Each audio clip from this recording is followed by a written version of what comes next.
दोस्तों, आज की कहानी है अम्मा की जिद। दोस्तों, कहानी शुरू करने से पहले अगर हमारे चैनल को सब्सक्राइब नहीं किया हो तो कर लीजिए ताकि आपके पास पहुंचे हर रोज नया वीडियो।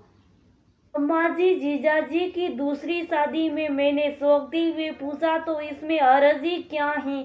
उसे भी तो सहारा चाहिए और कौन सी उसकी उम्र निकल गई है। अम्मा जी ने कहा, लेकिन अम्मा जी, सहारे के लिए तीन तीन बच्चे हैं और निकिता तो अब छतरे की हो गई है, सब संभाल लेगी। और आप भी तो हो। दीदी को गुजरे हुए अभी 6 महीने भी तो नहीं हुए। मैंने कहा, देख कविता, अगर सविता तेरी बड़ी बहन थी तो मेरे भी बहू थी। मुझे भी उसके असमियत जाने का दुख है। अब भाग्य के लिखे को तो कौन सकाए भला, पर इसका मतलब ये तो नहीं कि मेरा बेटा बाकी उम्र यूं ही निकाल दे।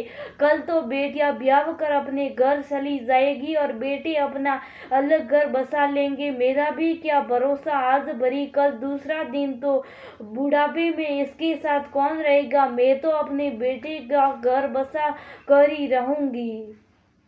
होती हुई अम्मा जी गुस्से से बाहर चली गई। मैंने जीजाजी की ओर देखा तो शुभ साफ सारी बातें सुन रहे थे, लेकिन उनके चेहरे के भाव देख मैं समझ गई कि इससे इनकी भी मौत स्वीकृति छुपी है। दीदी पर जान छिड़कने वाले जीजाजी उन्हें इतनी जल्दी कैसे भूल सकते हैं।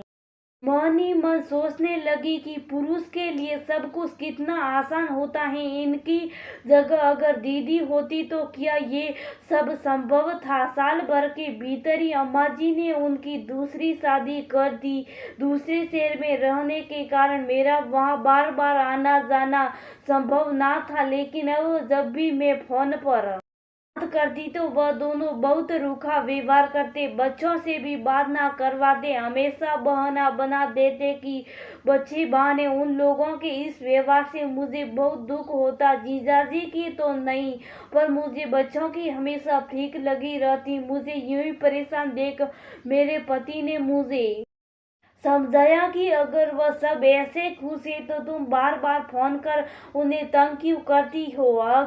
भाग 2 साल बाद काम के सिलसिले में मेरा उसी शहर में आना हुआ तो मैं दीदी के घर बच्चों से मिलने का मोह त्याग ना पाई, लेकिन वह पहुंच कर मेरे कदमों तले से जमीन निकल गई। अम्मा जी अपने जिस बेटे का घर बसाने के लिए दुनिया से लड़ बैठी थी, आज वह अपनी पत्नी और नए बेटे के साथ अलग रह रहा था। अम्मा जी अपने तीनों पोते पोतियों को किसी तरह इस बुढ़ापे में अकेले पाल रही थी और अपनी गलती पर खून के आंसू रो रही थी। मैं उनकी ये हालत देख बस यही सोचती रहती कि उनकी जिद से उन्हें बेटे का नया घर तो बसा दिया, पर बच्चों के लिए सिर से बाप का साया और माँ से उसका बेटा सदा के लिए छीन लिया।